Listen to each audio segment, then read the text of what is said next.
jedhanii nama walooluf hin qabne, nama hin tuffanne, nama hundaa ija wal qixxeen ilaalan turan. Jireenya hawaasummaa keessatti hirmaachuun hiriyoota isaanii biratti fakkeenyummaan kan ka'anii fi rakkoo namaa irratti illee kan namaaf qaqqaban turan. Obbo Tsaggaayeen dhukkuba tasaan qabamanii bakka nama hundaaf hin hafnee fi bakka deebi'anii hin deebi'amne deemaniiru. Kan nuuf hafuu yoo jiraate gaarummaa isaanii, qajeelummaa isaanii fi yaadannoo isaaniiti. Obbo Tsaggaayeen hiriyoota hedduu qabaachuun beekamu. Nama hundas maqaa dha'uun hin danda'amu.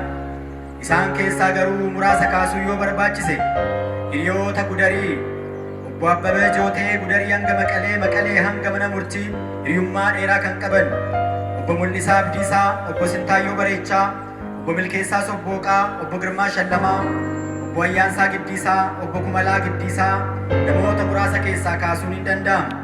Hiriyoota Walisoo keessaa Obbo Rabbumaa Gaja'aa, Obbo Alamaayyoo Maammoo, Obbo Miliyoon Gabra Egzaabeer, Obbo Fayyisaa Jifaarfaa kaasuun hin danda'amu.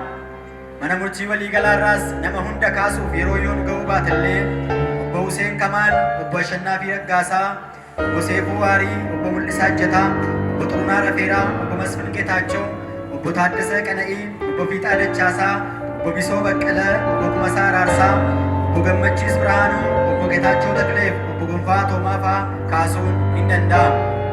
Namni dhalatee otoo hin du'iin hafu hin jiru. Haa ta'uutii garuu daa'ima dhalattee lafa jirtu kana guddisanii barsiisanii jifuu ishee arganii otoo boqotanii akka namaatti namatti tola ture.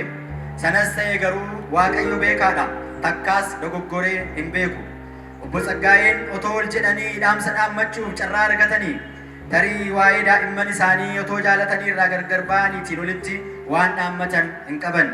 Kana waan ta'eef bakka isaanii ta'ee obboloota, maatii isaanii akkasumas firoota isaanii, abbootii seeraa fi hawaasa manneen murtii Oromiyaa hundi haadha manaa isaanii yaaddee daandana ifaa akka gaafattan, akka jajjabeessitan, daa'imman isaanii gaarii fi hamaa gargar baasanii hin beekne kana gama hundaan akka bira dhaabattan hin dhaama.